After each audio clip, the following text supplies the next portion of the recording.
We all know that communication skills are crucial for any relationship. And when somebody has those skills, oh my gosh, they make so much of an impression to you and to me. But we've also had those moments where we're really nervous to talk with people because we don't know how our request or our message will be received. Well, this podcast, fortunately, is going to go over all the things, the science, the tips, the tricks, and the ways to make sure that you can have the best relationships that you can through the way that you communicate. And after listening to these episodes, you can do so fearlessly with confidence, knowing that you can be relatable to anybody you choose. Welcome to the Attractive Relationships Podcast. It's completely normal for you and for a lot of people to have anxiety around a group of people, whether it's a group of people that they've met before or a brand new group of people. A lot of people have fears and anxieties about how you or they will be portrayed in front of some strangers or in front of a group of people. And the reason why that's normal is because one of the things that's very natural is to have a certain self uh, awareness of your ego or your esteem. In other words, it's the image of ourselves that we project towards others. It's the reason why, unlike what you see now, if you see me on video, I got like this messy hair because it's late in the day. I was just inspired to make this presentation, right? I could be very self-conscious about how I look in front of the camera right now. That's a portion of ego wondering, what do you think of me? Because I look not my sharpest self in the face or my hair today. And we take that out into the world with us. The reason why, depending on where you're going, you might dress up a little bit, all right? You might wear something nice. But if you go to the grocery store and it's 6 a.m. and you just had to go get the milk because you needed to make your coffee or your breakfast, you might show up in some sweatpants and not really care about how your hair looks. All right. We're not really worried about our image to the world at 6 a.m. going to the grocery store, right? So if you are nervous around a group of people from time to time, it is okay and totally acceptable to be a little anxious and to be a little fearful. But also, if you have a certain set of skills, you don't have to be. And I'll tell you why and how that is the case. Because if you've gotten to know me personally, this might surprise a lot of people, but personally, I would prefer to be by myself more so than to be with a group of people. Again, the people who really know me understand that. All right. So, in other words, if you say, Rico, would you rather be by yourself, completely by yourself with nobody else? Or would you rather go out to this party or this cocktail party, this function, this get together where there's going to be a bunch of people? And you can only choose one, and there's no in between. 8, 9 times out of 10, I'm going to say I would rather be by myself. However, people confuse me or all the time as being an extrovert. How could that happen? And the reason is that even though I am an introvert, I prefer spending time to myself to recharge my batteries. I don't have that anxiety around people the vast majority of time, simply because I've learned the communication skills which I share with you.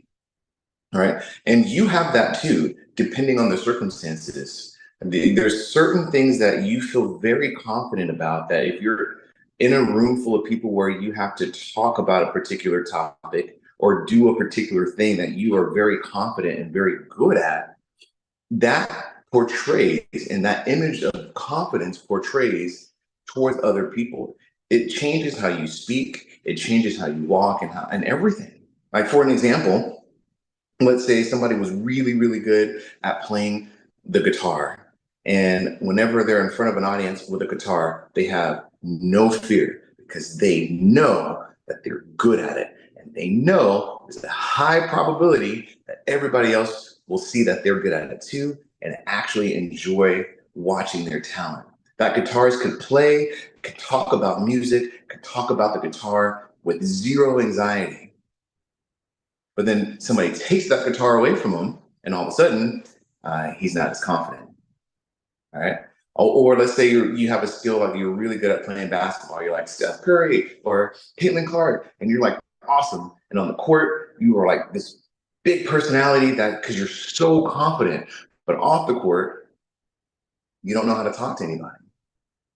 Right. So for every one of us, you and I included, there are certain situations where we don't have that anxiety when we are around people if we are confident. Now, if you had the skill set of communicating in public, and you could be just as confident as a guitarist with his guitar or an athlete with his basketball. If you could be just as confident as that when you speak, what would that do to your anxiety? It would be virtually eliminated. And what would that do to your self confidence? It would go way up.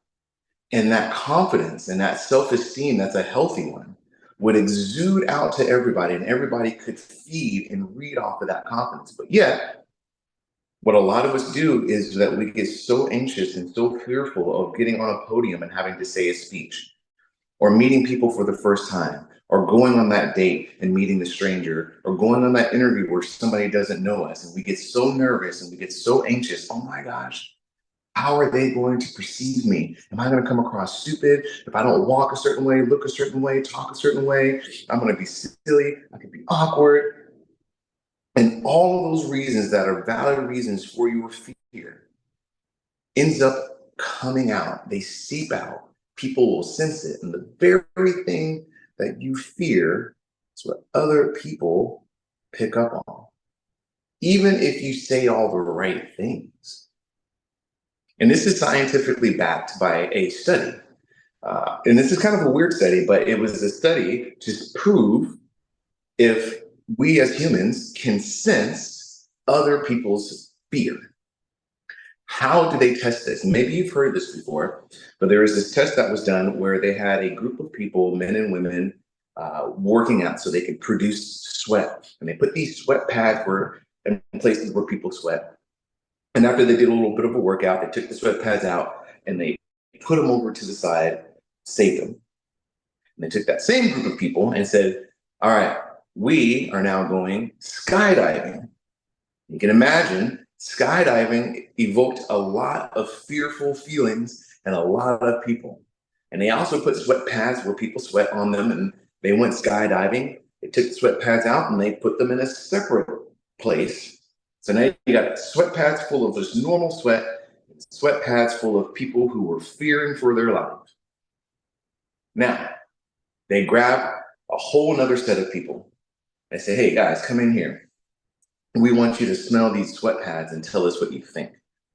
It's a weird experiment, right? Now, these people, they didn't say they smell these sweat pads. Matter of fact, these people who came in didn't know they were smelling sweat. They were smelling whatever was where those sweat pads were, and were like, what do you think?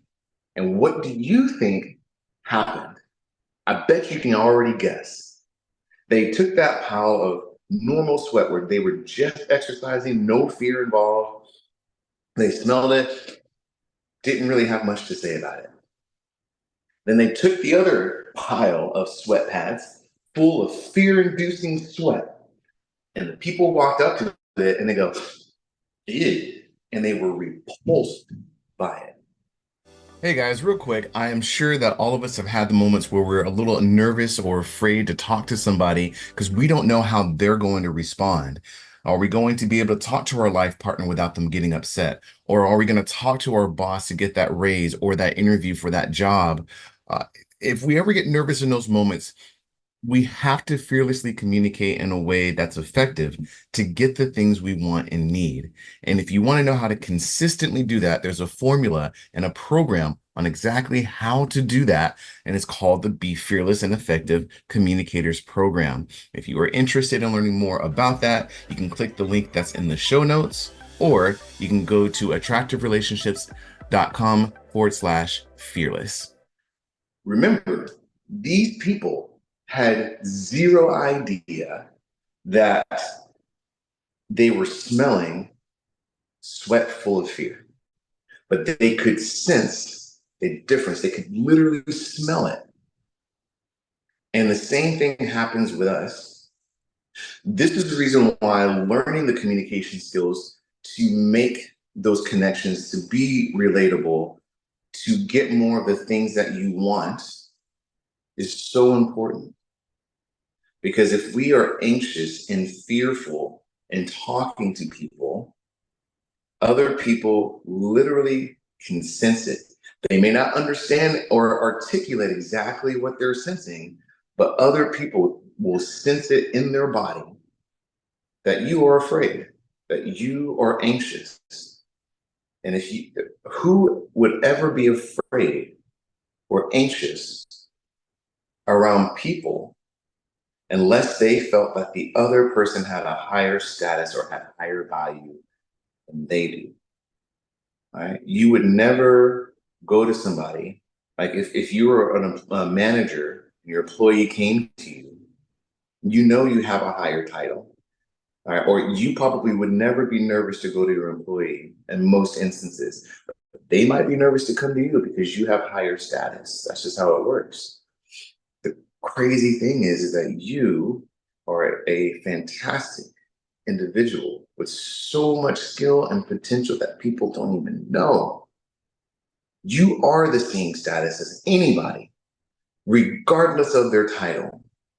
And if you have the gift and the skill of communication, you can walk into any environment that requires communication and be just as confident as a guitarist with his guitar or an athlete with his ball. And you can use your skills so effectively that people will sense your confidence and make people more curious about you. At the very least, you make them feel very, very good and they want more of you. So how do you do that? Well, I'm going to give you quick principles, simple principles to keep in mind anytime that you are interacting with people. And I go way more in depth into the training program that I offer. It's an 8-week training program that goes into more depth about how you can do that, as well as one-on-one coaching that's involved in that training program. So we can be very specific about the scenario or environment to you. So you can be the most confident self and remove that anxiety that is often surrounded by communication.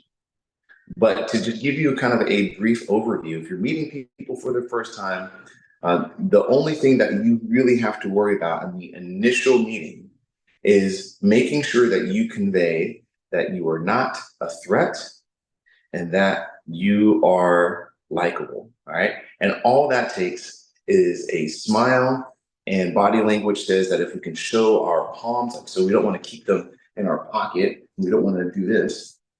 But if we can show our palms and smile, you are already ahead of most people. And here's a little bonus tip that I usually tell people in the program. There's also a correlation between the ears and the shoulders. If sometimes when people feel very intimidated or uncomfortable, they try to make themselves smaller. If you can just take the shoulders away from the ears, you will become, or at least portray, more confidence, like you're comfortable to be there, right? So that's when you initially meet somebody. Again, shoulders away from the ears, smile, confidently introduce yourself.